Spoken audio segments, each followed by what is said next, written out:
हरे कृष्णा। तो आज 4 उत्सव हैं। मुख्य गोवर्धन पूजा का महोत्सव है और गोवर्धन पूजा के साथ गो पूजा भी है। इसके अलावा रसिकानंद प्रभु का आविर्भाव है और बलि दैत्यराज पूजा है। तो रसिकानंद प्रभु के बारे में मैं थोड़ी बातें सुना रहा हूँ समाधि पुस्तक से पढ़ करके। रसिकानंद प्रभु रसिक मुरारी प्रकट हुए थे एक राजा के पुत्र के रूप में, और ये पूर्ण संत बने, गौड़ी वैष्णव विद्वान बने, रसिक भक्त बने और श्री श्यामानंद प्रभु के महाप्रिय शिष्य बने। श्यामानंद प्रभु के आदेश से रसिकानंद हेड पुजारी बने और अपने गुरु के जो श्री विग्रह गोविंद जी थे उनकी सेवा करते रहे पूर्ण समर्पण के साथ। तो उनकी बहुत जो प्रेमयी सेवा थी, इससे गोविंद जी का सौंदर्य और आनंद बढ़ गया। रसिक मुरारी भक्तों को प्रसन्न करते थे भगवान की शुद्ध सेवा के द्वारा, और जब अच्छी प्रकार से स्थापना कर दी गोविंद जी की पूजा की, तो फिर इन्होंने श्यामानंद के आदेश से प्रचार का कार्य स्वीकार किया। तो 40 साल तक उन्होंने व्यापक भ्रमण किया और सबको श्री चैतन्य महाप्रभु के संदेश से प्रभावित करते रहे। रसिकानंद ने उद्धार किया सबका, यहाँ तक कि जो बहुत पवित्र और धनाढ्य परिवार के लोग थे उनको भी, और मुसलमानों को भी, और जो बहिष्कृत जातियां थीं और नास्तिक थे, और यहाँ तक कि जो जंगली पशु थे उनका भी उद्धार किया। तो एक बार एक पागल हाथी ने रसिकानंद के ऊपर आक्रमण किया, लेकिन ये विचलित नहीं हुए, उद्विग्न नहीं हुए, बल्कि शांतिपूर्वक स्थिरतापूर्वक उन्होंने कीर्तन किया, गौरांगा गौरांगा कृष्णा कृष्णा। और उसके ऊपर जो है उन्होंने जल छिड़का। तो जैसे ही जल छिड़का उसके ऊपर, वो पागल हाथी था, आक्रमण की स्थिति में था, वो तुरंत ही वो उसने आक्रमण करना बंद कर दिया और विनम्रता पूर्वक अपने सिर को झुकाया, अपनी सूंड को ऊपर उठाया और बोला हरे कृष्णा हरे कृष्णा। कौन बोला? हाथी बोला। हाथी बोला। तो जब इन्होंने अपना शरीर छोड़ा उस समय इन्होंने बहुत ही तीव्र कीर्तन का आयोजन किया। तब उन्होंने इस संसार को छोड़ा। कैसे? क्षीर चोरा गोपीनाथ का जो विग्रह था रेमुना में, उसमें प्रवेश करके रसिकानंद उड़ीसा में रेमुना में क्षीर चोरा गोपीनाथ मंदिर के प्रांगण में उन्होंने कीर्तन कराया, और कीर्तन के बीच में ही उन्होंने क्या किया? श्री विग्रह में ही प्रवेश हो गए। तो विरह से बहुत कष्ट पाते हुए उनके जो शिष्य हैं उन्होंने उसी समय मृदंग छोड़ दिए, करताल छोड़ दिए और अपने शरीर भी छोड़ दिए तुरंत ही। देखा उनके शिष्यों ने भी। तो इनकी पुष्प समाधि, ये सब अपने जो शुद्ध भक्त थे उनके साथ में इनकी पुष्प समाधि मिलती है उसी मंदिर के पास में। कौन सा मंदिर? क्षीरचोरा गोपीनाथ मंदिर के पास में। क्योंकि इनकी समाधि तो है नहीं शरीर की, शरीर तो उनका भगवान में प्रविष्ट हो गया था। रसिकानंद प्रभु की जो पुष्प समाधि है, ये श्यामानंद प्रभु की समाधि के निकट है, राधा श्याम सुंदर के मंदिर के पास में। शिला रसिकानंद प्रभु आविर्भाव तिथि महामहोत्सव की जय। अब बलि दैत्यराज पूजा। आज के दिन बलि महाराज को वामन देव ने वरदान दिया था। तो आप लोग जानते हैं कि आज प्रतिपद है। कल अमावस्या थी, अमावस्या के बाद प्रतिपद, शुक्ल पक्ष का पहला दिन, कार्तिक का। तो इस दिन जो है बलि महाराज और विंध्या बलि जो उनकी पत्नी है उनकी पूजा होती है, क्योंकि ये भगवान के भक्त हैं।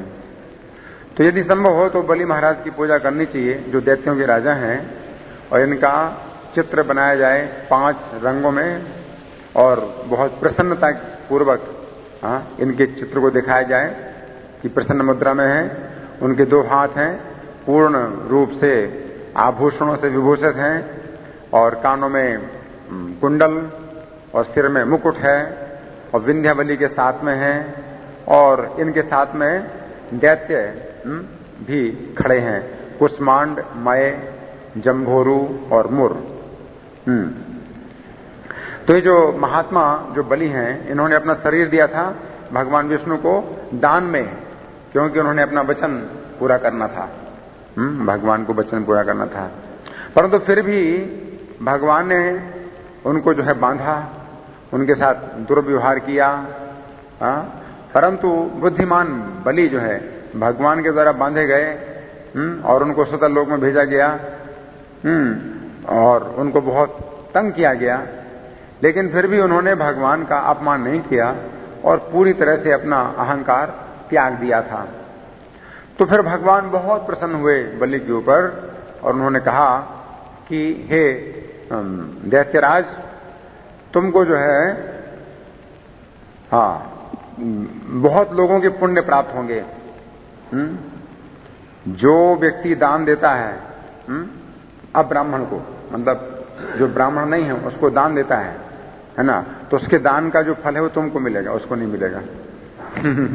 आप समझे, वामन भगवान ने बलि को वरदान दिया कि कोई व्यक्ति अगर ब्राह्मण नहीं है और कोई व्यक्ति उसको दान देता है तो उसके दान का जो फल है वो तुमको मिलेगा, उसको नहीं मिलेगा। जो व्यक्ति होम करता है बिना मंत्र के तो उसका भी जो फल है वो तुमको प्राप्त होगा, उसका पुण्य।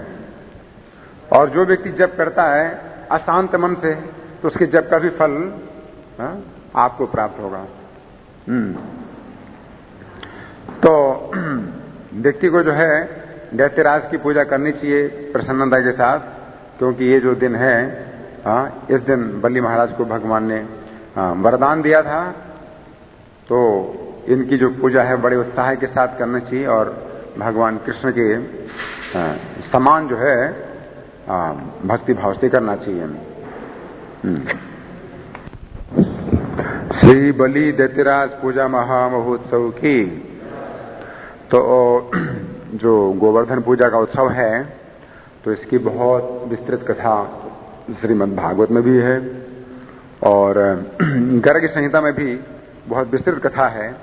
इसमें एक पूरा गिरिराज खंड है जिसमें कि 10 अध्याय हैं। तो जितना अधिक संभव हो हम इसमें से आपको पढ़ के सुना रहे हैं। राजा बहुलास्व ने प्रश्न किया नारद जी से कि हे देवर्षे, जैसे बालक खेल ही खेल में कुकुरमुत्ता उखाड़कर हाथ में ले लेता है, उसी प्रकार भगवान ने एक ही हाथ से महान पर्वत गोवर्धन को लीला पूर्वक उठाकर छत्र की भांति धारण कर लिया। ऐसी बात सुनी जाती है, तो ये घटना कैसे हुई? हे मुनि सत्तम, उन परिपूर्णतम भगवान श्री कृष्ण चंद्र के उसी दिव्य अद्भुत चरित्र का आप वर्णन कीजिए। कथम दधारे भगवान गिरिम गोवर्धनम परम उच्छलिंद्रम यथा बालो हस्तेन केन लीलयाम परिपूर्ण तमस्यास्म श्रीकृष्णस्य महात्मनः वदे तच्चरितम दिव्यम अद्भुतम मुनि सत्तम। अब नारद जी बताते हैं कि प्रतिवर्ष वृंदावन के गोप इंद्र की पूजा करते थे। तो एक दिन भगवान कृष्ण गोप सभा में नंद जी से प्रश्न करते हैं। तो आज का ही दिन था, तैयारियां हो रही थी इंद्रयाग की। तो भगवान कृष्ण प्रश्न कर रहे हैं सभा में, गोपों की सभा में। तो भगवान पूछते हैं ये जो इंद्र की पूजा की जाती है इसका क्या फल है? तो नंद जी ने कहा, हे श्याम सुंदर, देवराज इंद्र का ये पूजन भोग और मोक्ष प्रदान करने वाला परम उत्तम साधन है। भूतल पर इसके बिना मनुष्य कहीं और कभी सुखी नहीं हो सकता। तो भगवान क्या उत्तर देते हैं? भगवान बोले, पिताजी, इंद्र आदि देवता अपने पूर्वकृत पुण्य कर्मों के प्रभाव से ही स्वर्ग का सुख भोगते हैं। तो भगवान का ये कहना है कि इंद्र फिर क्या आपको फल देंगे यह जगह, वे खुद ही अपने पुण्य का फल भोगते हैं। भोग द्वारा शुभ कर्म का क्षय हो जाने पर उन्हें भी गिरना पड़ता है, तो फिर इंद्र की पूजा से क्या लाभ?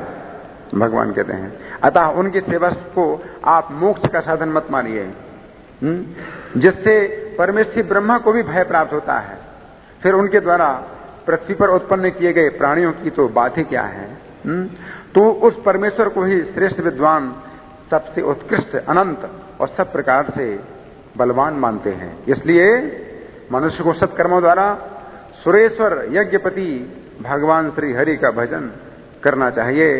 अपने संपूर्ण सत्कर्मों के फल का मन से परित्याग करके जो श्री हरि का भजन करता है वही परम मोक्ष को प्राप्त होता है, दूसरे किसी प्रकार से उसको मोक्ष नहीं मिलता। भयम भवेद वै परमे स्थिने यतो वाता तो का कौकिल तत्कृतात्मना तस्मात् परम कालम अनंतमेव हि सर्वं बलिष्ठं सुवृद्धा विदु परे ततस्तमाश्रित्य सुकर्म भी परम भजेद हरिम यज्ञपतिम सुरेश्वरम विसृज्य सर्वं मनसा कृते फलम व्रजेत परम मोक्षमसो न चान्यथा। हाँ, तो भगवान ने आज के दिन से जो है इंद्र की पूजा बंद करा के गोवर्धन पूजा शुरू करवाई और तब से गोवर्धन की पूजा चल रही है। तो भगवान क्या कहते हैं? गौ, ब्राह्मण, साधु, अग्नि, देवता, वेद और धर्म, ये भगवान यज्ञेश्वर की विभूतियां हैं। इनको आधार बनाकर जो श्री हरि का भजन करते हैं वे सदा इस लोक और परलोक में सुख पाते हैं। तो कहने का मतलब है कि भगवान को केंद्र बना करके पूजा की जा सकती है। किसकी? गौ, ब्राह्मण, साधु, अग्नि, देवता, वेद, इन सब की पूजा की जाती है, लेकिन भगवान को केंद्र बना करके करनी चाहिए। गो विप्रसाद्वग्नि सुराश्रुतिस्तथा धर्मस्य यज्ञाधिपतेर्विभूतयः धिष्णेषु चैतेषु हरिं भजन्ति ये सदा तुहामुत्र सुखम व्रजन्ति ते। अब गोवर्धन के बारे में भगवान क्या कहते हैं? भगवान के वक्षस्थल से प्रकट हुआ यह गिरीन्द्रों का सम्राट गोवर्धन नामक पर्वत महर्षि पुलस्त्य के प्रभाव से इस ब्रज मंडल में आया है। इसके दर्शन से मनुष्य का इस जगत में पुनर्जन्म नहीं होता। समुत्थितो सौ हरिवक्षसो गिरिं गोवर्धनो नाम गिरीन्द्रराजराट समागतो यत्र पुलस्त्य तेजसां यद्दर्शनात् जन्म पुनर्न विद्यते। गौओं, ब्राह्मणों तथा देवताओं का पूजन करके आज ही ये उत्तम भेंट सामग्री महान गिरिराज को अर्पित की जाए। तो भगवान कहते हैं कि जो कुछ भी तैयारियां की हैं इनमें कुछ बदलाव की जरूरत नहीं है। जो कुछ भी सामग्री है पूजा की जो तैयार हुई है तो उसको करना क्या है? गिरिराज को अर्पित करो। ये यज्ञ नहीं, यज्ञों का राजा है। जो गोवर्धन पूजा है यज्ञ नहीं है, क्या है? यज्ञों का राजा है। यही मुझे प्रिय है। यदि आप ये काम नहीं करना चाहते तो जाइए, जैसी इच्छा हो वैसा कीजिए। भगवान ने कहा अगर नहीं चाहते हो करना तो जैसी इच्छा है वैसा करो। जैसे अर्जुन को कहा ये थे जैसी तथा करो, तुम्हारी जो इच्छा है तो करो। भगवान ने सब बता दिया। संपूज्य गो विप्र सुरान महान रहीम दातव्य मध्य विपरम व्योपायनम ऐसे प्रियो में मखराज एव ही न चेन्यथेच्छास्ति तथा कुरु ब्रज। श्री नारद जी कहते हैं हे राजन, उन गोपों में सन्नंद नामक एक बड़े बूढ़े गोप थे जो बड़े नीति वेत्ता थे। उन्होंने अत्यंत प्रसन्न होकर नंद जी के सुनते हुए श्री कृष्ण से कहा। तो बाकी गोप तो विचार नहीं कर पा रहे थे कि क्या करना है। सन्नंद जो है ना कृष्ण से कहते हैं। सनंद बोले हे नंद नंदन, हे तात, तुम तो साक्षात ज्ञान की निधि हो। गिरिराज की पूजा किस विधि से करनी होगी ये ठीक ठीक बताओ। हे नंद सुनो हे तात, तुम साक्षात ज्ञान से सधी कर्तव्या के न विधिना पूजा द्रैर्वद तत्वतः। तो फिर भगवान जो है बड़े विस्तार से गिरिराज की पूजा की विधि बताते हैं। तब वो क्या हुआ, नंद नंदन की ये बात सुनकर श्री नंद और सनंद आदि गोप बड़े विस्मित हुए। फिर उन्होंने पहले का निश्चय त्याग दिया। क्या पहले का निश्चय क्या त्याग दिया? इंद्र की पूजा त्याग दिया और गिरिराज पूजन का आयोजन किया। श्रुत्वा वचो नंद सुतस्य साक्षात् श्रीनंद सन्नंद वना व्रजेशाम् सुविस्मिता पूर्वकृतम विहाय प्रचक्रिरे श्री गिरिराज पूजाम्। नंदराज अपने दोनों पुत्र, कौन, बलराम और श्री कृष्ण को तथा भेंट पूजा की सामग्री को लेकर यशोदा जी के साथ गिरिराज पूजन के लिए उत्कंठित हो प्रसन्नता पूर्वक गए। उनके साथ गर्गाचार्य थे। वे अपनी पत्नी के साथ बहुत ऊंचे सोने की सांकल धारण करने वाले हाथी पर बैठे हुए थे। कौन? नहीं, गर्गाचार्य। गर्गाचार्य को हाथी पर बैठाया गया था। और गौओं के साथ गोवर्धन पर्वत के समीप गए। नंद, उपनंद और वृषभानुगण अपने पुत्रों, पौत्रों और पत्नियों के साथ यज्ञ का सारा सामान लिए गिरिराज के पास पहुंचे। हजारों सूर्यों की दीप्ति से प्रकाशित शिबिका में आरूढ़ हो। कौन? राधा रानी। शिबिका मतलब पालकी। पालकी में आरूढ़ हो, दिव्य वस्त्रों और रत्नमय आभूषणों से विभूषित श्री राधा सखियों के साथ वहां आकर उसी प्रकार सुशोभित हुई जैसे सची शोभा पाती हूं। और राधा रानी के दोनों बगल में आई हुई विविध अलंकारों से अलंकृत दो सर्वश्रेष्ठ सखियां हैं। कौन? ललिता और विशाखा चमर डोलाती हुई शोभा पा रही थी।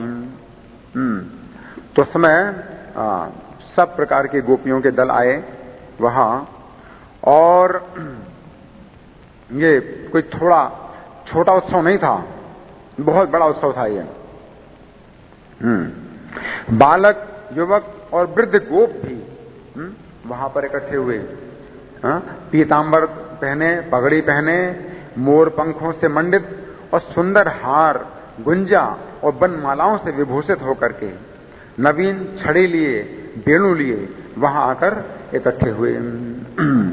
गोपास वृद्धा शिशवो युवाना पीतांबरो स्नेत बरह मंडिता श्रीहार गुंजा वन मालिका भी रेजो समेता नवयस्ती वेणु भी।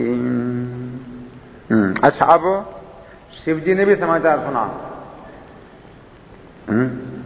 शिव जी ने समाचार सुना किससे? हिमालय के मुख से। पर्वतों के राजा हिमालय के मुख से शिव जी ने समाचार सुना तो जटाजूट बांधे, हाथ में कपाल लिए, अंगों में चिता की भस्म लगाए, सर्पों की माला और कंगनों से विभूषित हो भांग, धतूरा और विष पीकर कौन आए? शिव जी आए। गिरिराज नंदिनी उमा के साथ नंदीश्वर पर आरूढ़ हो और प्रमथ गणों से घिरे हुए गिरिराज मंडल में आए। फिर मुख्य मुख्य राजर्षि, ब्रह्मर्षि, देवर्षि, सिद्धेश्वर, हंस आदि योगेश्वर और हजारों ब्राह्मण गिरिराज का दर्शन करने के लिए आसपास एकत्र हो गई। राजर्षि, विप्रर्षि, सुरर्षि, सिद्धेश योगेश्वर हंस मुख्या आजगुरादंगी दर्शनार्थम सहस्रसो विप्रगण समेत। अब गोवर्धन का भी अब रूप देखो कैसा हो गया। अब गोवर्धन का रूप वैसा नहीं है जैसा था, बल्कि अलग रूप हो गया। गोवर्धन पर्वत की एक एक शिला क्या हो गई? रत्नमयी हो गई। उसके सोने के श्रृंग चारों ओर अपनी दीप्ति फैलाने लगे। वह पर्वत मत वाले भ्रमरों और कंदराओं से शोभा धारण करने लगा। उस समय सब पर्वत आए, गिरिराज की पूजा करने के लिए जितने पर्वत हैं, हिमालय और सुमेरु पर्वत, ये भी आए दिव्य रूप धारण करके, भेंट और मांगलिक वस्तुएं हाथ में लिए हुए गोवर्धन को प्रणाम करने लगे। भगवान श्री कृष्ण की बताई हुई विधि के अनुसार ब्राह्मणों द्वारा गोवर्धन पूजन संपन्न करके ब्राह्मणों, अग्नियों और गोधन की सम्यक पूजा करने के पश्चात ब्रजेश्वर नंद ने गिरिराज की सेवा में बहुत सा धन और बहुमूल्य भेंटें प्रस्तुत की। नंद, उपनंद, वृषभानु और गोपियां और गोपगण नाचने, गाने और बाजे बजाने लगे। उन सब के साथ हर्ष से भरे हुए श्री कृष्ण ने गिरिराज की परिक्रमा की। नंदोपनंदैर वृषभानुभिश्चाम गोपी गणैर गोप गणे प्रहर्षितः गायधिरा नर्तन वाद्य तत्परे चकारे कृष्णोद्रीवरे प्रदक्षिणाम। तब आकाश से देवता फूल बरसाने लगे और भूतलवासी जो जन समुदाय हैं वो खील की वर्षा करने लगे।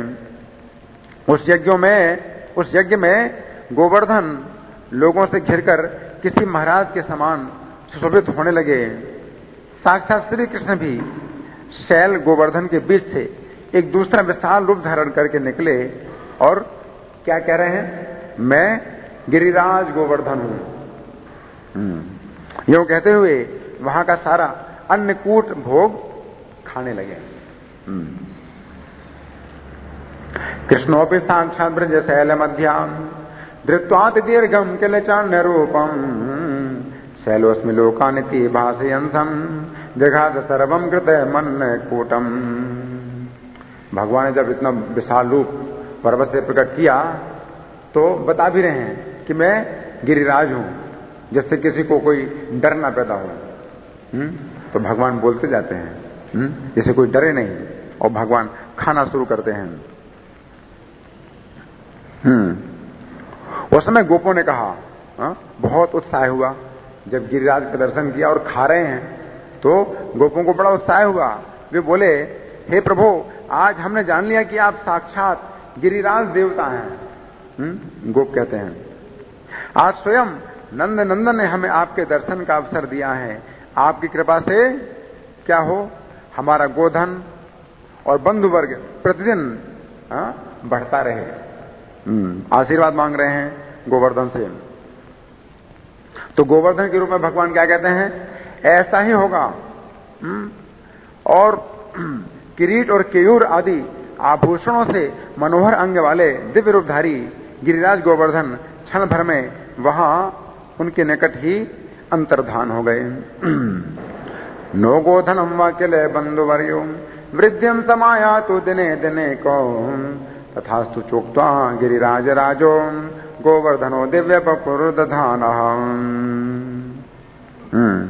तब नंद, उपनंद, वृषभानु, बलराम, वृषभानुवर, सुचंद्र, श्री नंदराज, श्री हरि एवं समस्त गोपीगण अपने गोधनों के साथ वहां से चले। अन्य सब लोग गिरिराज को प्रणाम और उनका पूजन करके प्रसन्नता पूर्वक अपने अपने घर को गए। श्री कृष्णचंद्र के इस उत्तम चरित्र का और गिरिराज के इस विचित्र महोत्सव का मैंने तुम्हारे सामने वर्णन किया। ये पवित्र प्रसंग बड़े बड़े पापों को हर लेने वाला है। श्री कृष्णचंद्र से परम चरित्रम गिरीन्द्र राजस्य महोत्सवम च मया तवाग्रे कथितम विचित्रम नृणाम महापापहरम पवित्रम। अब इसके बाद क्या हुआ, बहुत बड़ा संकट पैदा हुआ। नारद जी कहते हैं कि फिर मेरे मुख से अपने यज्ञ का लोप सुन करके इंद्र, नारद जी कहते हैं मैंने इंद्र को सूचना दी मैंने इंद्र को सूचना दी क्या, कि तुम्हारा यज्ञ अब लुप्त हो गया है। और गोवर्धन पूजन उत्सव के संपन्न होने का समाचार सुनकर देवराज इंद्र ने बड़ा क्रोध किया। उन्होंने उस सामर्तक नामक मेघों को हाँ, जिनका बंधन केवल प्रलय काल में खोला जाता है, बुलाकर तत्काल ब्रज का विनाश कर डालने के लिए भेजा।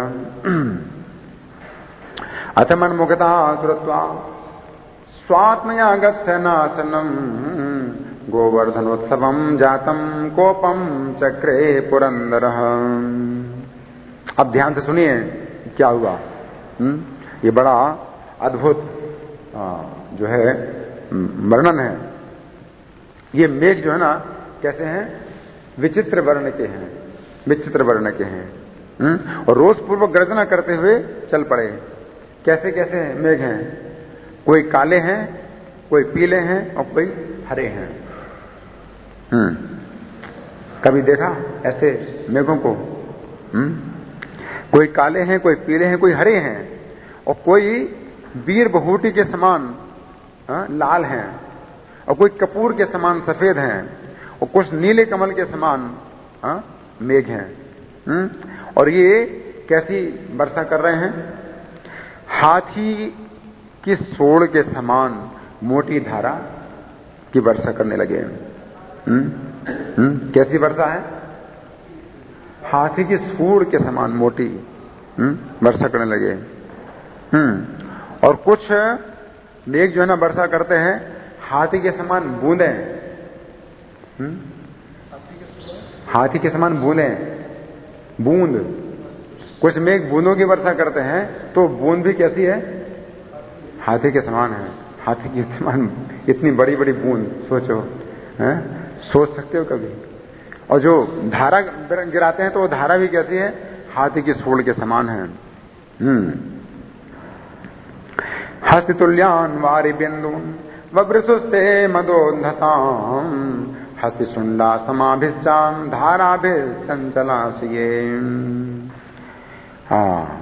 अब क्या हुआ? पर्वत शिखर के समान करोड़ों ओले वहां बड़े वेग से गिरने लगे। ओले गिर रहे हैं, कितने बड़े बड़े, पर्वत के शिखर के समान इतने बड़े बड़े ओले गिर रहे हैं। और यहां कुछ लोगों को नींद आ रही है। ब्रज के ऊपर इतना संकट है और कुछ लोग यहां सो रहे हैं। क्या संकट है ब्रज के ऊपर?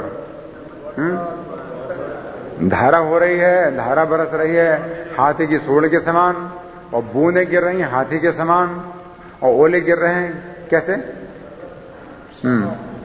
पर्वत शिला के समान इतने बड़े बड़े ओले, और कुछ भक्तों को सुखपूर्वक नींद आ रही है। सो रहे हैं, बहुत सुखपूर्वक सो रहे हैं। और आंधी कैसी चल रही है? वृक्षों और घड़ों को उखाड़ रही है आंधी। प्रियकारी मेघों और वज्रपातों का महाभयंकर शब्द ब्रज भूमि पर व्याप्त हो गया। उस भयंकर शब्द से सातों लोक और पातालों सहित सारा ब्रह्मांड गूंज उठा। पूरा ब्रह्मांड गूंज उठा। कितना खतरा है। आकाश से भूतल पर तारे टूट टूट कर गिरने लगे हैं। फिर भी हमारे कुछ भक्तों को नींद आ रही है। अब तो प्रधान प्रधान गोप भयभीत हो प्राण बचाने की इच्छा से अपने अपने शिशुओं और कुटुंबों को आगे करके नंद मंदिर में आए। बलराम सहित परमेश्वर श्री नंद नंदन की शरण में जाकर समस्त भयभीत ब्रजवासियों ने प्रणाम करके कहने लगे, भयभीता गोप मुख्या सकुटुम्बा जिगीषवान् शिशून् स्वान् स्वान् पुरस्कृत्य नंद मंदिर माययुः श्रीनंद नंदनम नत्वा सबलम परमेश्वरम ऊचुर्ब्रजो गथा सर्वे भयार्ता शरणम गता। तो गोप बोले, हे महाबाहु राम, हे राम, और हे ब्रजेश्वर कृष्ण, हे कृष्ण, इंद्र के दिए हुए इस महान कष्ट से आप अपने जनों की रक्षा कीजिए, रक्षा कीजिए। राम राम महाबाहो, राम राम महाबाहो, कृष्ण कृष्ण ब्रजेश्वर पाहि पाहि महाकष्टात् इंद्र दत्तान निजांजनान। हाँ, शरण में आए ब्रजवासी। क्या कहते हैं? तुम्हारे कहने से हम लोगों ने इंद्रियाग छोड़कर गोवर्धन पूजा का उत्सव मनाया। इससे आज इंद्र का कोप बहुत बढ़ गया है। अब शीघ्र बताओ हमें क्या करना चाहिए। तो फिर गोपी और ग्वालों से युक्त गोकुल को व्याकुल देख भगवान बिना किसी घबराहट के बोले। भगवान ने कहा आप लोग डरे नहीं, समस्त परिकरों के साथ गिरिराज की तलहटी में चलें। जिन्होंने तुम्हारी पूजा ग्रहण की है वे ही तुम्हारी रक्षा करेंगे। भगवान स्वयं श्रेणी ले रहे हैं रक्षा करने का कि मैं रक्षा करूंगा। क्या कहते हैं, जिन्होंने तुम्हारी पूजा की है तो वो रक्षा भी करेंगे तुम्हारी। ऐसे थोड़ी खाली पूजा करवाते हैं।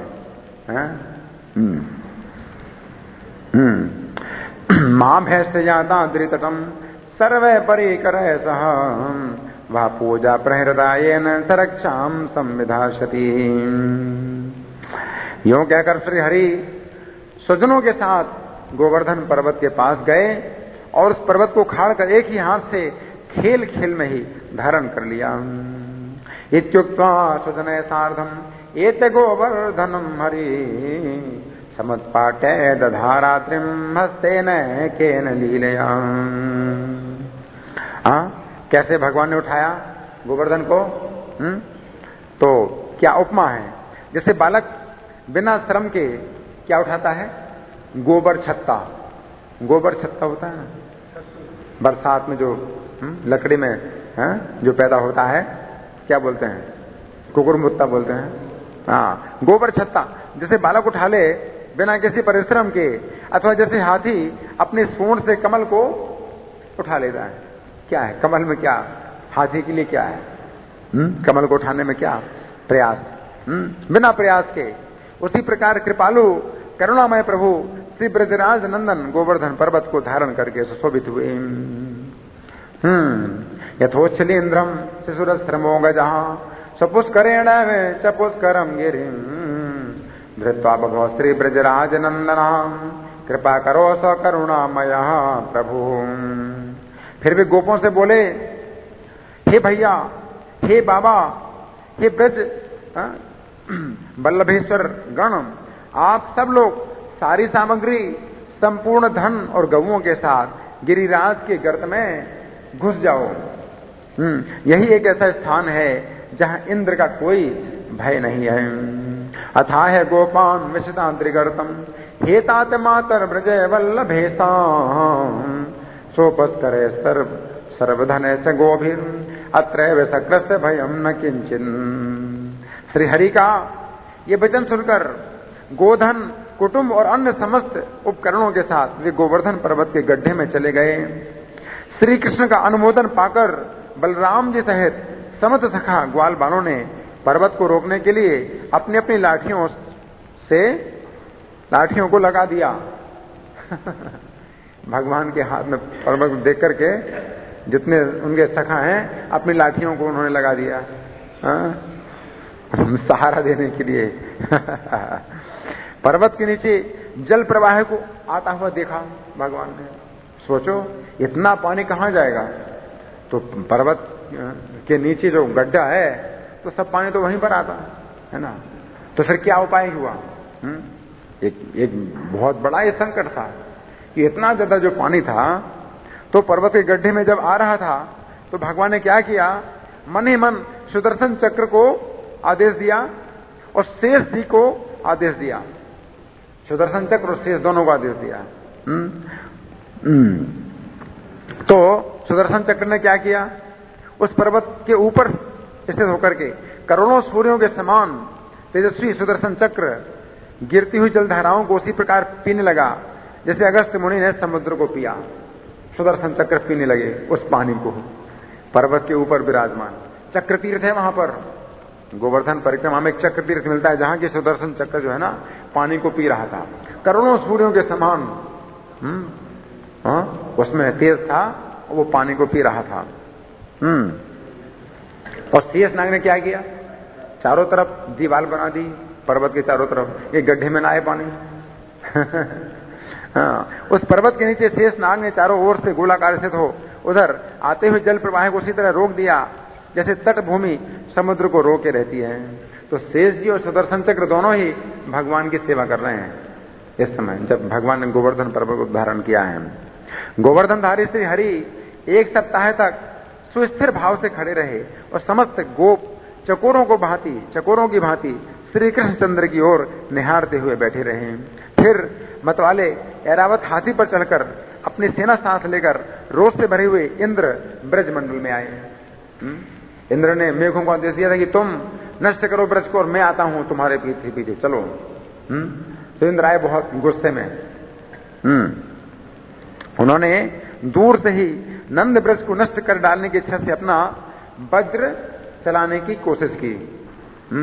इंद्र के पास वज्र है ना, है वज्र, तो वो तो पर्वत को भी जो है ना चूर्ण कर देता है ना। तो इंद्र ने वज्र छोड़ा कि ये पर्वत से जो रक्षा हो रही है ब्रजवासियों की, इस पर्वत को मैं क्या कर दूंगा, चूर्ण कर दूंगा। किंतु माधव ने वज्र सहित उनकी भुजा को स्तंभित कर दिया। लो चलाओ वज्र। इंद्र को क्या कर दिया भगवान ने, भुजा को क्या कर दिया, स्तंभित माने खंभा जैसा। अब हिला नहीं सकता है, क्या चलाएगा वज्र, स्तंभित कर दिया। फिर तो इंद्र भयभीत हो गए और जैसे सिंह की चोट खाकर हाथी भागे। हाथी को बड़ा घमंड रहता है अपने बल का, और शेर चोट मार दे तो फिर हाथी उल्टा भागता है। तो इंद्र जो है ना अब उल्टा भागे। उसी प्रकार वे सांबर तक मेघों और देवताओं के साथ सहसा भागने लगे इंद्र। उस समय सूर्योदय हो गया, बादल इधर उधर छट गए, हवा का वेग रुक गया और नदियों में बहुत थोड़ा पानी रह गया। और पृथ्वी में कीचड़ का नाम भी नहीं था। इतना पानी बरसा लेकिन जमीन में कीचड़ का एक नाम भी नहीं था, जरा भी कीचड़ नहीं। देखिए भगवान की कैसी व्यवस्था। आकाश निर्मल हो गया और पक्षी सब और सुखी हो गए। तब भगवान की आज्ञा पाकर समस्त गोप पर्वत के गर्त से अपना अपना गोधन लेकर धीरे धीरे बाहर निकले।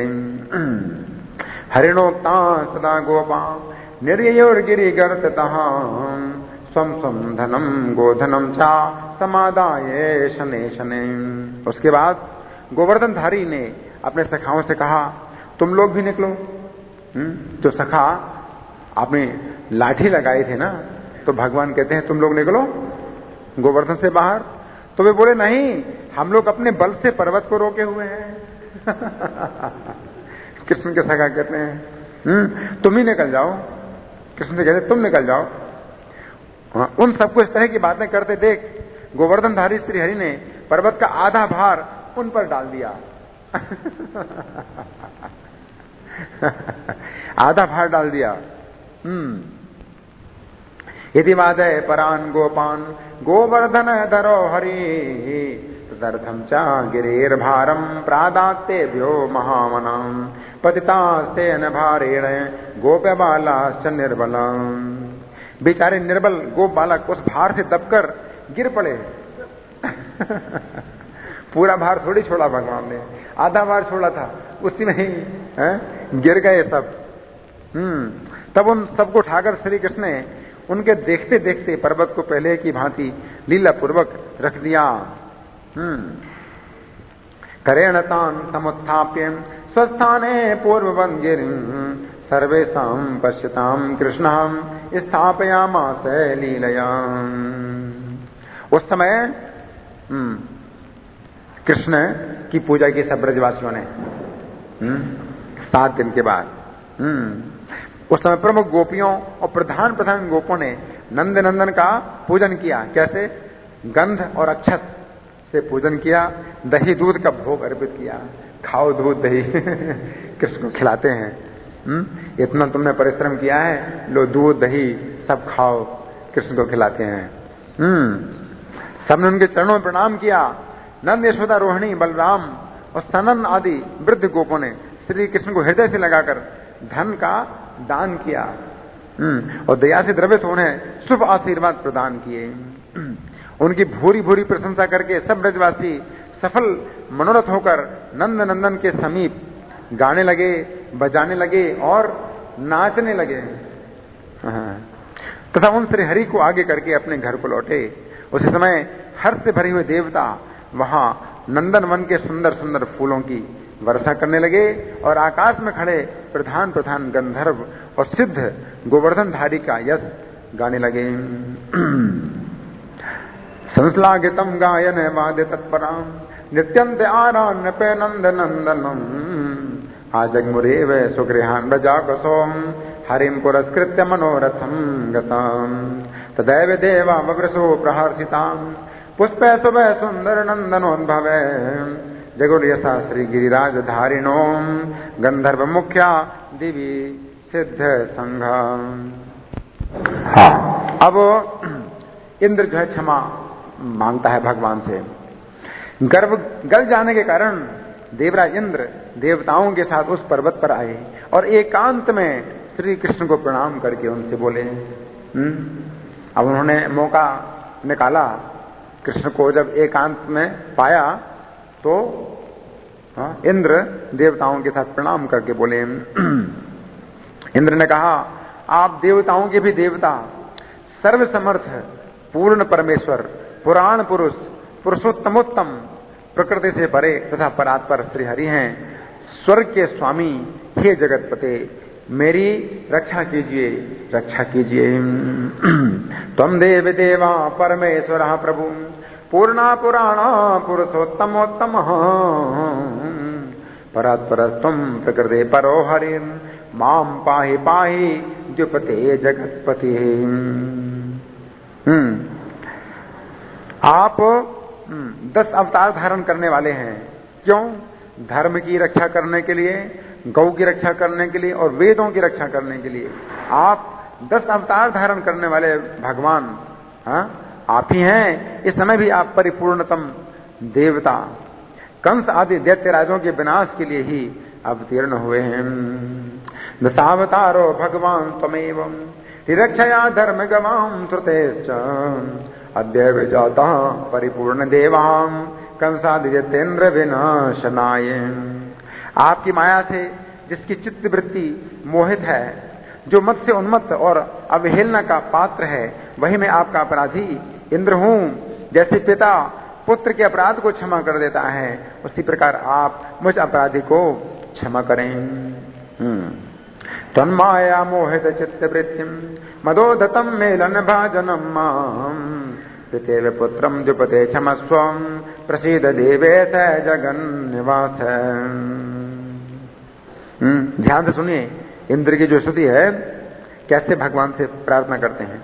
इंद्र कह रहा है, हे देवेश्वर, हे जगन निवास, मुझ पर प्रसन्न होइए। गोवर्धन को उठाने वाले आप गोविंद को नमस्कार है। गोकुल निवासी गोपाल को नमस्कार है। गोपालों के पति, गोपी जनों के भर्ता और गिरिराज के उद्धरता को नमस्कार है। करुणा की निधि, जगत के विधाता, विश्व मंगलकारी तथा समस्त जगत के निवास स्थान आप परमात्मा को प्रणाम है, जो विश्व विमोहन और करोड़ों कामदेवों के भी मन को मत देने वाले हैं। उन वृषभानु नंदिनी के स्वामी और नंदराज कुल दीपक परिपूर्णतम भगवान श्री कृष्ण को नमस्कार है। असंख्य ब्रह्मांडों के पति, गोलोक धाम के अधिपति एवं बलराम के साथ रहने वाले आप साक्षात भगवान श्री कृष्ण को नमस्कार है, नमस्कार है। ओम नमो गोवर्धनोद्धरणाय गोविंदाय गोकुल निवासाय गोपालाय गोपाल पतये गोपी जन भर्त्रे गिरिगजोद्धरते करुणा निधये जगन विधये जगन मंगलाय जगन निवासाय जगन मोहनाय कोटि मनमथ मनमथाय ब्रजभानु सुतावराय श्री नंदराज कुल प्रदीपाय श्री कृष्णाय परिपूर्णतमाय ते संग ब्रह्मांड पतये गोलोक धाम दृष्णाधिपतये स्वयं भगवते सबलाय नमस्ते नमस्ते। नारद जी कहते हैं कि जो व्यक्ति प्रातः काल उठकर इंद्र के द्वारा किए गए इस स्तोत्र का पाठ करेगा तो क्या होगा? सुन रहे हैं? नहीं सुन रहे? कुछ लोग नहीं सुन रहे हैं, कुछ लोग सुन रहे हैं, कुछ लोग नहीं सुन रहे हैं। इंद्र के द्वारा किए गए इस स्तोत्र का जो प्रातः काल उठकर पाठ करेगा उसे सब प्रकार की सिद्धियां प्राप्त होंगी, उसे किसी संकट से भय नहीं होगा। इस प्रकार भगवान श्री हरि की स्तुति करके देवराज इंद्र ने हाथ जोड़कर समस्त देवताओं के साथ उन्हें प्रणाम किया। इसके बाद क्षीर सागर से उत्पन्न सुरभि गौ ने भगवान को स्नान कराया। सुरभि, कौन सुरभि गाय? तो क्षीर सागर से उत्पन्न हुई थी समुद्र मंथन के समय। उसने अपनी दुग्ध धारा से गोपेश्वर श्री कृष्ण को स्नान कराया। और क्या किया?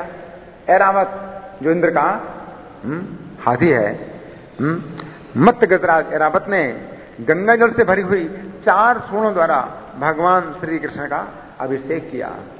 ऐरावत की 4 सूंडें हैं। फिर हर्षोल्लास से भरे हुए संपूर्ण देवता, गंधर्व और किन्नर ऋषियों को साथ ले वेद मंत्रों के उच्चारण पूर्वक पुष्प वर्षा करते हुए श्री हरि की स्तुति करने लगे। हे राजन, श्री कृष्ण का अभिषेक संपन्न हो जाने पर वो महान पर्वत गोवर्धन हर्ष और आनंद से द्रवीभूत होकर सब ओर बहने लगा। देखिए क्या आश्चर्य की घटना है। गिरिराज जो है हरिदास वर्य हैं, भगवान के बहुत श्रेष्ठ सेवक हैं, इसलिए गोवर्धन भी पिघलने लगे, बहने लगे। जब कृष्ण का अभिषेक हुआ तो इस आनंद से गोवर्धन भी बहने लगे, पिघलने लगे। कृष्णाभिषेक संजाते गिरिर गोवर्धनो महान द्रवीभूतो वहन राजन हर्षानंदादितस्ततः।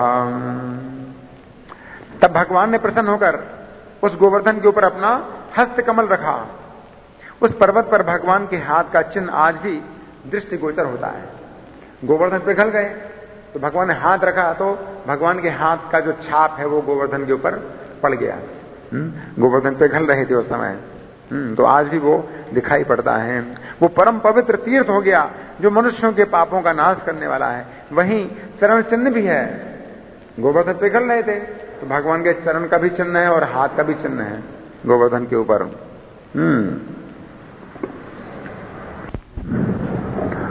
तो जहां श्री कृष्ण के स्नान के निमित्त जो आकाश गंगा का जल गिरा, उससे वहीं मानसी गंगा प्रकट हो गई। ये जो मानसी गंगा है वो जानते क्या है? ऐरावत हाथी ने अपने सूंड से जो आकाश गंगा का जल से भगवान को अभिषेक कराया था, वो है मानसी गंगा, जो संपूर्ण पापों का नाश करने वाली है। हे नरेश्वर, सुरभि की दुग्ध धाराओं से गोविंद ने जो स्नान किया, उससे उस पर्वत पर क्या हुआ? गोविंद कुंड प्रकट हुआ। जो गोविंद कुंड है वो क्या है? सुरभि के दूध से जो अभिषेक हुआ, जो बड़े बड़े पापों को हर लेने वाला परम पावन तीर्थ है। कभी कभी उस तीर्थ के जल में दूध का सा स्वाद प्रकट होता है। उसमें स्नान करके मनुष्य साक्षात गोविंद के धाम को प्राप्त होता है। इस प्रकार वहां श्री हरि की परिक्रमा करके उन्हें प्रणाम पूर्वक पुष्प पूजोपहार समर्पित करने के पश्चात इंद्र आदि देवता जय जयकार पूर्वक पुष्प बरसाते हुए बड़े सुख से स्वर्गलोक को लौट गए। हे राजन, जो श्री कृष्णाभिषेक की इस कथा को सुनता है वह 10 अश्वमेध यज्ञों के अवभृत स्नान से भी पुण्य फल को पाता है। ये कथा सुनने मात्र से कितना फल मिलता है? 10 अश्वमेध यज्ञों का से ज्यादा पुण्य मिलता है। फिर वह परम विधाता परमेश्वर श्री कृष्ण के परम पद को प्राप्त होता है। प्रदक्षिणे कृत्य हरिम प्रणम्य दत्त्वा बलिं सत्र पुरंदरादया जय ध्वनि कृत्य सुपुष्प वर्षिणों यो सुरा सौख्यतास्त्रिविष्टिपम कृष्णाभिषेकस्य कथां शृणोति यो रसाश्वमेधा विवृताधिकं फलम् प्राप्नोति राजेन्द्र स एव भूयसः परम पदम याति परस्य वेधसः। एक बड़ी अद्भुत कथा है गोवर्धन के महात्म्य की। ये शायद किसी ने सुनी हो, ये बड़ी विचित्र कथा है। तो नारद जी बताते हैं कि इस विषय में पुराने इतिहास का वर्णन किया जाता है, जिसके श्रवण मात्र से बड़े बड़े पापों का विनाश हो जाता है। अब इसको ध्यान से सुनिए। गोदावरी के तट पर विजय नाम से प्रसिद्ध एक ब्राह्मण रहता था। वो अपना ऋण वसूल करने के लिए मथुरापुरी में आया। कहां से? गोदावरी से आया। अपना कार्य पूरा करके वो अपने घर को लौटने लगा, तब गोवर्धन के तट पर गया। वहां से उसने एक गोल पत्थर ले लिया। गोल पत्थर ऐसे ले लिया कि अरे अच्छा लगता है, गोल पत्थर है ये। उसने कुछ महात्मा नहीं समझा। धीरे धीरे वन से होता हुआ जब ब्रजमंडल से बाहर निकल गया, तब उसे अपने सामने से आता हुआ एक घोर राक्षस दिखाई दिया। उसका मुंह कैसा था? उसका मुंह छाती में था, उस राक्षस का मुंह। सोचिए कितना। उसके 3 पैर थे और 6 भुजाएं थीं, परंतु हाथ 3 ही थे। 6 भुजाएं और हाथ 3। ओठ बहुत ही मोटे और नाक 1 हाथ ऊंची नाक थी उसकी।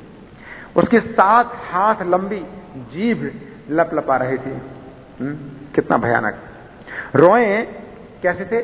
कांटों जैसे रोए थे उसके। आंखें बड़ी बड़ी लाल लाल थीं और दांत टेढ़े मेढ़े और भयंकर थे। वो राक्षस बहुत भूखा था, अतः घुरघुर शब्द करता हुआ वहां खड़े ब्राह्मण के सामने आया। तब ब्राह्मण ने गिरिराज के पत्थर से उस राक्षस को मारा। ब्राह्मण ने क्या किया? उस पत्थर से मारा। उसके हाथ में वो पत्थर था तो वही मार दिया। गिरिराज की शिला का स्पर्श होते ही वो राक्षस शरीर छोड़कर श्याम सुंदर रूपधारी हो गया। सोचो क्या हुआ। उसकी विशाल नेत्र कमल पत्र के समान शोभा पाने लगे। बनमाला, पीतांबर, मुकुट और कुंडलों से उसकी बड़ी शोभा होने लगी। हाथ में बंसी बेंत लिए वो दूसरे कामदेव के समान दिखाई देने लगा। और उसने दोनों हाथ जोड़कर ब्राह्मण देवता को बारंबार प्रणाम किया। और वो राक्षस समझ रहा है कि ब्राह्मण देवता ने मेरा उद्धार किया, जबकि इस ब्राह्मण को कुछ पता नहीं कि मैंने क्या किया। वो बोला, हे ब्राह्मण श्रेष्ठ, तुम धन्य हो, क्योंकि दूसरों को संकट से बचाने के पुण्य कार्य में लगे हुए हो। वो ब्राह्मण से कहता है, हे महामते, आज तुमने मुझे राक्षस की योनि से छुटकारा दिला दिया। इस पाषाण के स्पर्श मात्र से मेरा कल्याण हो गया। तुम्हारे सिवा दूसरा कोई मेरा उद्धार करने में समर्थ नहीं था।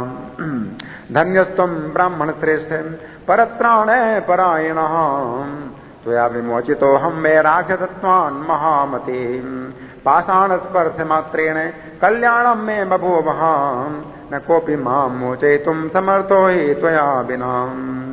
अब ब्राह्मण बोले, अरे मैं तो तुम्हारी बात सुनकर आश्चर्य में पड़ गया हूं। मैंने क्या किया? मुझ में तुम्हारा उद्धार करने की शक्ति नहीं है। पत्थर के स्पर्श का क्या फल है ये भी मैं नहीं जानता। अतः तुम ही बताओ, ये कौन सा पत्थर है, क्या है ये? तो उसने कहा कि श्रीमान गिरिराज गोवर्धन पर्वत साक्षात श्री हरि का रूप है। उसके दर्शन मात्र से मनुष्य कृतार्थ हो जाता है। कौन कह रहा है? वो राक्षस जो कि अभी भगवान का सखा बन गया है। वो बोला, गंधमादन की यात्रा करने से जो फल मिलता है उससे करोड़ गुना पुण्य गिरिराज के दर्शन से होता है। सोचो, केदार तीर्थ में 5000 वर्ष तक तपस्या करने से जो फल मिलता है, वो फल गोवर्धन पर्वत पर तप करने से क्षण भर में प्राप्त हो जाता है। सोचो, मलयाचल पर 1 भार स्वर्ण का दान करने से जो पुण्य मिलता है, उससे करोड़ गुना पुण्य गिरिराज पर 1 मासा सोने का दान करने से ही मिल जाता है। और मंगल पृष्ठ पर्वत पर सोने की दक्षिणा देने से जो फल मिलता है, वो फल गिरिराज का दर्शन करने मात्र से ही प्राप्त हो जाता है। गिरिराज के समान पवित्र तीर्थ कोई दूसरा नहीं है। ऋषभ पर्वत, कूटक पर्वत और कोलक पर्वत पर सोने से मढ़े सींग वाली 1 करोड़ गौओं का दान करने से जो पुण्य मिलता है, उससे लाखों गुना पुण्य गोवर्धन पर्वत की यात्रा करने मात्र से ही सुलभ हो जाता है। सोचिए, ऋष्यमुख, सह्य पर्वत, देवगिरी की संपूर्ण पृथ्वी की यात्रा करने पर मनुष्य को जो पुण्य मिलता है, गिरिराज गोवर्धन की यात्रा करने से उससे करोड़ गुना अधिक फल उसे प्राप्त हो जाता है। अतः गिरिराज के समान कोई तीर्थ ना पहले कभी हुआ और ना भविष्य में होगा। श्री शैल पर 10 वर्षों तक रहकर वहां के विद्याधर कुंड में जो प्रतिदिन स्नान करे तो उसको 100 यज्ञों का फल मिलता है। परंतु गोवर्धन पर्वत के पुच्छ कुंड में 1 दिन स्नान करने वाला व्यक्ति करोड़ों यज्ञों के साक्षात पुण्य को प्राप्त कर लेता है। वेंकटाचल, बारीधार, महेंद्र और विंध्याचल पर एक अश्वमेध यज्ञ का अनुष्ठान करने से जो फल मिलता है, तो उससे बहुत अधिक फल मिलता है। गोवर्धन पर्वत पर जो यज्ञ करे उत्तम दक्षिणा देगा। चित्रकूट पर्वत पर रामनवमी के दिन, पयस्विनी में बैसाखी तृतीया को, पारियात्र पर्वत पर पूर्णिमा को, कुकुराचल पर द्वादशी के दिन, नीलाचल पर और सप्तमी को इंद्रकील पर्वत पर जो स्नान, दान, तप आदि पुण्य कर्म किए जाते हैं वे सब करोड़ गुने हो जाते हैं। इसी प्रकार भारतवर्ष के गोवर्धन पर्वत में जो स्नान आदि शुभ कर्म किए जाते हैं वो अनंत गुने हो जाते हैं। तो बहुत महिमा है गोवर्धन पर्वत की। जो भगवान श्री कृष्ण में मन लगाकर गोविंद कुंड में स्नान करता है वो भगवान श्री कृष्ण का सारूप्य प्राप्त कर लेता है, इसमें संशय नहीं है। हमारे गोवर्धन पर्वत पर जो मानसी गंगा है उसमें डुबकी लगाने की समानता करने वाले हजारों अश्वमेध यज्ञ और सैकड़ों राजस्व यज्ञ भी नहीं है। तो हे ब्राह्मण, आपने साक्षात गिरिराज का दर्शन किया, स्पर्श किया और महास्नान किया। वो कौन कह रहा है? राक्षस कह रहा है उस ब्राह्मण से। अतः इस भूतल पर आपसे बढ़कर पुण्यात्मा दूसरा कोई नहीं है। यदि आपको विश्वास ना हो, और उसको विश्वास नहीं है, वो तो ऐसे ही स्नान किया, स्नान करना था तो स्नान कर लिया है, और पर्वत से होके जा रहा था तो स्पर्श किया, दर्शन किया, तो वैसे ही। यदि आपको विश्वास ना हो तो मेरी ओर देखिए, मैं बहुत बड़ा पापी था, किंतु गोवर्धन शिला का स्पर्श मात्र से मैंने भगवान श्री कृष्ण का सारूप्य प्राप्त कर लिया है। तो ब्राह्मण को बड़ा आश्चर्य हुआ। गिरिराज के प्रभाव को जानकर उसने फिर प्रश्न पूछा। ब्राह्मण ने कहा, हे महाभाग, इस समय तो तुम साक्षात दिव्य रूपधारी दिखाई देते हो, परंतु पूर्व जन्म में तुम कौन थे और तुमने कौन सा पाप किया था? तो वो कहता है, अपनी आत्मकथा बताता है, ध्यान से सुनो। कहता है, पूर्व जन्म में एक धनी वैश्य था, अत्यंत समृद्ध वैश्य बालक होने के कारण मुझे बचपन से ही जुआ खेलने की आदत पड़ गई। जुआरों की गोष्ठी में सबसे चतुर समझा जाता था। आगे चलकर वेश्या में आसक्त हो गया और फिर मदिरा के मद से उन्मत्त होने लगा। इसके कारण मुझे अपने माता पिता और पत्नी से बड़ी डांट फटकार मिलने लगी। एक दिन मैंने माँ बाप को तो जहर देकर मार डाला। मुझे डांटते फटकारते थे माँ बाप, तो जहर देकर के मैंने अपने माँ बाप को मार डाला। अपनी पत्नी को साथ लेकर कहीं जाने के बहाने निकला और रास्ते में तलवार से काटकर उसकी हत्या कर दी। समझ रहे हो? इस तरह उन सबके धन को हत्या कर उस वेश्या के साथ दक्षिण दिशा में चला गया। दक्षिण में जाकर निर्दयता पूर्वक लूट पाट का काम करने लगा। एक दिन उस वेश्या को भी मैंने अंधेरे कुएं में धकेल दिया। अंधेरे कुएं में धकेल करके मार डाला उस वेश्या को। डाकू तो मैं था, अतः मैंने फांसी लगाकर सैकड़ों मनुष्यों को मौत के घाट उतार दिया।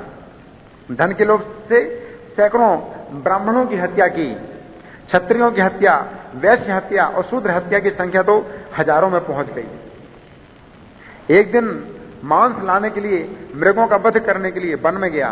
वहां एक सर्प के ऊपर मेरा पैर पड़ा और सांप ने मुझे काट लिया। फिर तो तत्काल मेरी मृत्यु हो गई और यमराज के भयंकर दूतों ने आकर मुझ दुष्ट महापापी को भयानक मुद्गरों से पीट पीट कर बांधा और नरक में पहुंचा दिया। मुझे महादुष्ट मानकर कुंभी पाक में डाला गया। वहां एक मनवंतर तक मुझे रहना पड़ा, 30 करोड़ साल तक। कहां रहा मैं? कुंभी पाक नरक में रहा। इस तरह 84 लाख नरकों में 84 लाख नरक हैं। 84 लाख नरकों में से प्रत्येक में अलग अलग यमराज की इच्छा से मैं एक एक वर्ष तक पढ़ता और निकलता रहा। 84 लाख साल 84 लाख नरकों में एक एक साल रहा। फिर भारतवर्ष में कर्म वासना के अनुसार मेरा 10 बार तो सूअर की योनि में जन्म हुआ। क्या समझे? नरक से आने के बाद भी कोई सीधे मनुष्य थोड़ी बनता है। 10 बार सूअर और 100 बार व्याघ्र की योनि में जन्म हुआ। फिर 100 जन्मों तक ऊंट बना और फिर 100 जन्मों तक भैंसा हुआ। इसके बाद 1000 जन्मों तक मुझे सर्प की योनि में रहना पड़ा। फिर कुछ दुष्ट मनुष्यों ने मुझे मिलकर मार डाला। इस तरह 10,000 वर्ष बीतने पर जल शून्य जंगल में ऐसा विकराल और महाखल राक्षस हुआ जैसा कि तुमने अभी अभी मुझे देखा है। देखा कितना पाप था और कितना उसको भोगना पड़ा। एक दिन किसी शूद्र के शरीर में आविष्ट होकर मैं ब्रज में गया। कोई ब्रज जा रहा, शूद्र जा रहा था तो उसके शरीर में घुस करके मैं ब्रज में आ गया। तो वृंदावन के निकटवर्ती यमुना के सुंदर तट से हाथ में छड़ी लिए हुए कुछ श्याम वर्ण वाले श्री कृष्ण के पार्षद निकले। कहां से? जमुना जी से निकले और मुझे पीटने लगे। शूद्र के शरीर में आ गया था मैं, लेकिन वो जमुना जी जल से निकल करके मुझे पीटना शुरू कर दिया। उनके द्वारा तिरस्कृत होकर मैं ब्रज भूमि से इधर भाग आया। मैं यहां पर आ गया तो ब्रजमंडल से बाहर में था और तुम आए मुझे। तब बहुत दिनों से मैं भूखा रहा और तुम्हें खा जाने के लिए यहां आया। ब्रजमंडल में तो घुस नहीं सकता मैं, क्योंकि कृष्ण के पार्षदों से मुझे बहुत भय था। तो तुम्हें खाने के लिए मैं यहां आया। इतने में ही तुमने मुझे गिरिराज के पत्थर से मार दिया। हे मुने, मुझ पर साक्षात श्री कृष्ण की कृपा हो गई, जिससे मेरा कल्याण हो गया। वो इस प्रकार कह ही रहा था कि गोलोक से एक विशाल रथ उतरा, हजारों सूर्यों के समान तेजस्वी वो रथ था। उसमें 10,000 घोड़े जुते हुए थे। उससे हजारों पहियों के चलने की ध्वनि होती थी। लाखों पार्षद उसकी शोभा बढ़ा रहे थे। मंजीर और घंटिकाओं से आच्छादित वह रथ अत्यंत मनोहर था। ब्राह्मण के देखते देखते उस सिद्ध को लेने के लिए जब वह रथ आया, तब ब्राह्मण और सिद्ध दोनों ने उस दिव्य रथ को नमस्कार किया। फिर वह सिद्ध उस रथ में आरूढ़ होकर सब दिशाओं को प्रकाशित करता हुआ श्री कृष्ण के लोक में पहुंच गया, जो निकुंज लीला के कारण परम मनोहर है। वो ब्राह्मण भी गोवर्धन का प्रभाव जान गया था, इसलिए वहां से लौटकर समस्त गिरिराज के देवता गोवर्धन गिरि पर आया और उसकी परिक्रमा एवं उसे प्रणाम करके अपने घर को गया। हे राजन, इस प्रकार मैंने यह विचित्र एवं उत्तम मोक्षदायक श्री गिरिराज की कथा तुम्हें सुनाई। पापी मनुष्य भी इसका श्रवण करके स्वप्न में भी कभी उग्र दंडधारी प्रचंड यमराज का दर्शन नहीं करता। हरे कृष्णा। श्री गोवर्धन पूजा महामहोत्सव की जगत गुरु शिला प्रभुपाद की